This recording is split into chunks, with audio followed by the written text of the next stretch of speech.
CBSE board class 12th में पढ़ने वाले सभी स्टूडेंट्स, आप सभी का स्वागत है हमारे YouTube channel pal my knowledge to you में। अगर आपने चैनल को अभी तक सब्सक्राइब नहीं किया तो ज़रूर करें, साथ ही नए वीडियोस की नोटिफिकेशन सबसे पहले पाने के लिए क्लिक द बेल आइकन।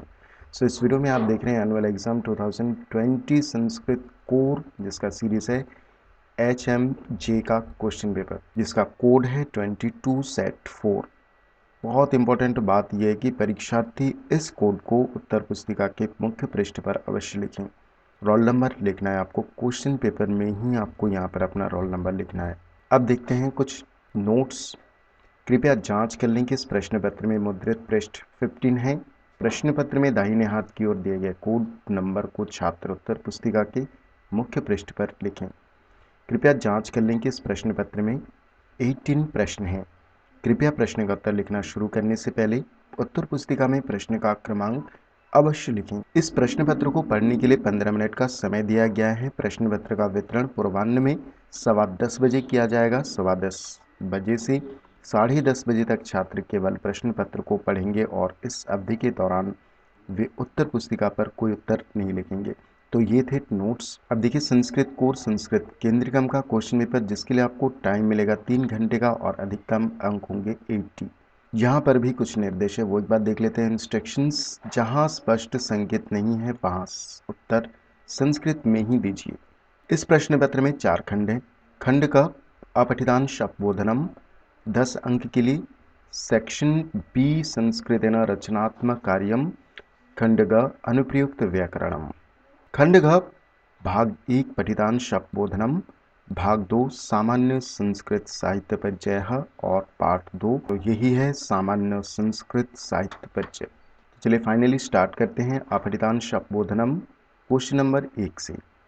निम्नलिखित गद्यांश को पढ़कर नीचे दिए गए प्रश्न का उत्तर संस्कृत में दीजिए। 10 अंक के लिए प्रश्न है। तो देखिए आपको क्या करना है, इस गद्यांश को बहुत ही ध्यानपूर्वक केयरफुली आपको पढ़ना है और इसका सिंपल सा एक हिंदी में ट्रांसलेशन करना है और ट्रांसलेशन करने के बाद ही आपको इन सभी प्रश्नों का उत्तर आपको मिल सकता है।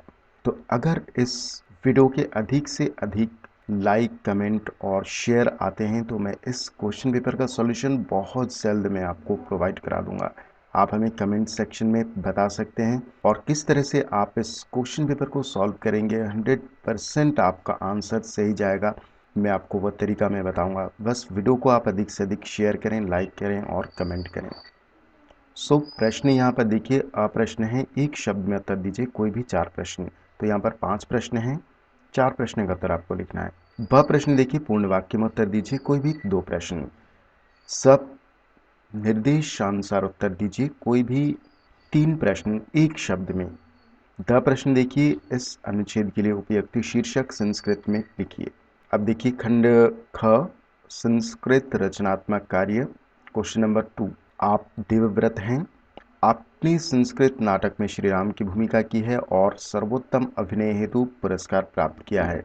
उसे सूचित करते हुए अपने पिताजी को लिखे पत्र में मंजूषा में से शब्दों को लेकर खाली स्थानों को भरकर पत्र को फिर से लिखिए।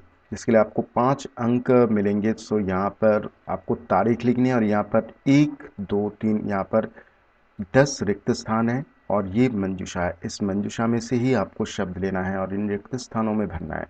क्वेश्चन नंबर 3 देखते हैं। मंजूषा में से दिए गए शब्दों की सहायता से निम्नलिखित लघु कथा में रिक्त स्थानों की पूर्ति कर कथा को पुनः लिखिए। सो ये लघु कथा है और ये मंजूषा, इसमें से ही आपको शब्द लेना है। क्वेश्चन नंबर 4 परोपकार, इस विषय पर 5 संस्कृत वाक्यों में एक अनुच्छेद लिखिए। यहाँ पर मंजूषा में से आप शब्द ले सकते हैं अथवा निम्नलिखित वाक्यों में से किन्हीं 5 वाक्यों का संस्कृत में अनुवाद कीजिए। सो यहाँ पर हर अनुवाद के लिए आपको 1 अंक दिए जाएंगे। कोई भी प्रश्न आप एक कर सकते हैं, या तो आप एक अनुच्छेद लिखिए या फिर कोई भी 5 वाक्यों का संस्कृत में अनुवाद कीजिए, कोई भी। चलिए अब देखते हैं सेक्शन सी खंड ग अनुप्रयुक्त व्याकरण क्वेश्चन नंबर 5। निम्नलिखित वाक्यों में रेखांकित पदों की संधि और संधि विच्छेद कीजिए। केवल 6 प्रश्न। तो यहाँ पर 8 प्रश्न हैं, कोई भी 6 प्रश्न का आपको संधि और संधि विच्छेद आपको करना है। क्वेश्चन नंबर 6 निम्नलिखित वाक्यों में रेखांकित पदों में समास और विग्रह कीजिए। हर एक के लिए आपको 1 अंक दिए जाएंगे, कोई भी 5 करना है। क्वेश्चन नंबर 7, निम्नलिखित वाक्यों में रेखांकित पदों में प्रकृति के साथ निर्दिष्ट प्रत्यय को जोड़िए और पृथक कीजिए। कोई भी 6 प्रश्न, हर एक के लिए आपको 1 अंक दिए जाएंगे। यहाँ पर 7 प्रश्न हैं, कोई भी 6 प्रश्न का आपको प्रकृति के साथ निर्दिष्ट प्रत्यय जोड़ना है। क्वेश्चन नंबर 8, कोष्टक में दिए गए शब्दों में उपयुक्त विभक्ति का प्रयोग कर रिक्त स्थानों की पूर्ति कीजिए। कोई भी 3 प्रश्न, हर एक के लिए आपको 1 अंक दिए जाएंगे। अब देखते हैं खंड घ पार्ट 1, पठितांश अपोधनम। क्वेश्चन नंबर 9, निम्नलिखित गद्यांश को पढ़कर उन पर आधारित प्रश्नों के उत्तर संस्कृत में दीजिए। तो ये एक गद्यांश है और इस गद्यांश को आपको केयरफुली पढ़ना है और सबसे पहले तो आप इसकी हिंदी ट्रांसलेशन करेंगे तभी आप इनके उत्तर दे पाएंगे, वरना नहीं। ठीक है, तो सबसे पहले आप एक बेसिक सा हिंदी ट्रांसलेशन कर लीजिए, उसके बाद ही इन प्रश्नों का उत्तर दे सकते हैं। सो अ है, एक शब्द में उत्तर दीजिए, कोई भी 2 प्रश्न करना है। खंड ब, पूर्ण वाक्य में उत्तर दीजिए, कोई भी 1 प्रश्न। और खंड स है, निर्देशानुसार उत्तर दीजिए, कोई भी 4। अब देखते हैं क्वेश्चन नंबर 10, निम्नलिखित पद्यांश को पढ़कर उस पर आधारित प्रश्नों का उत्तर संस्कृत में दीजिए। सो ये एक पद्य है और इस पद्य को पढ़कर आपको बहुत ही केयरफुली पढ़ना है और सेम आपको हिंदी ट्रांसलेशन भी करना है, वरना आप इसके आंसर नहीं दे पाएंगे इन प्रश्नों के। सो अ प्रश्न है, अखंड है, एक शब्द में उत्तर दीजिए, कोई भी 1 शब्द, कोई भी 2 प्रश्न का उत्तर लिखना है। ब है, पूर्ण वाक्य में उत्तर दीजिए, कोई भी 1 प्रश्न। और स है, निर्देशानुसार उत्तर दीजिए, कोई भी 4। क्वेश्चन नंबर 11, निम्नलिखित नाट्यांश को पढ़कर उस पर आधारित प्रश्नों के उत्तर संस्कृत में दीजिए। तो ये एक नाट्यांश है, कांचकीय है से लेकर यहाँ पर पादयिष्यति तक, और यहाँ पर प्रश्न स्टार्ट होते हैं अ से। 1 शब्द में उत्तर दीजिए, कोई भी 2 प्रश्न। ब है, पूर्ण वाक्य में उत्तर दीजिए, कोई भी 1 प्रश्न। और स है, निर्देशानुसार उत्तर दीजिए, कोई भी 4। क्वेश्चन नंबर 12 इस निम्नलिखित पद्य के लिए भावार्थ को मंजूषा में से दिए गए पदों से पूर्ण कर पुनः लिखिए। सो यहाँ पर एक श्लोक है और ये इसके भावार्थ है और इसमें रिक्त स्थान है और ये मंजूषा में से शब्द लेकर ही आपको उन रिक्त स्थानों में भरना है। अथवा इसे भी कर सकते हैं, जो भी आपको इजी लगे उसे आप कर सकते हो। दिए गए 3 भावार्थों में से शुद्ध भावार्थ का चयन करके लिखिए। सो ये एक पद्यांश है और इसके 3 भावार्थ है, जो सही है उस पर आपको टिक करना है। सो ये भी है एक पद्यांश है और ये इसके भावार्थ है, जो सही है उस पर आपको टिक करना है। और सेम स। क्वेश्चन नंबर 13, निम्नलिखित 2 श्लोकों के दिए गए अन्वयों में उचित पदों से रिक्त स्थानों की पूर्ति कीजिए।